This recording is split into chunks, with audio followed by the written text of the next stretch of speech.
Did I heard healthy but tasty pasta? But how? चलो देख लेते हैं। Okay, so healthy but tasty pasta का चैलेंज तो ले लिया है, लेकिन इसके लिए हमें चाहिए कॉलीफ्लावर। उसके सारे फ्लोरेट्स मैंने अलग कर लिए। उसके बाद गुनगुने पानी में मैंने फ्लोरेट्स के साथ साथ नमक और हल्दी डाल के उसको 15 मिनट के लिए साइड रख दिया। 15 मिनट तक खाली ना बैठकर मैंने तब तक पास्ता बॉईल करने को चढ़ा दिया और वेजिस चॉप कर लिए।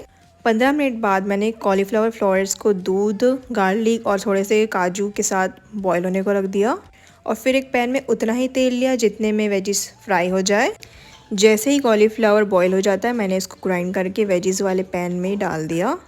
थोड़ी देर चलाने के बाद मैंने इसमें बॉइल्ड पास्ता ऐड किया।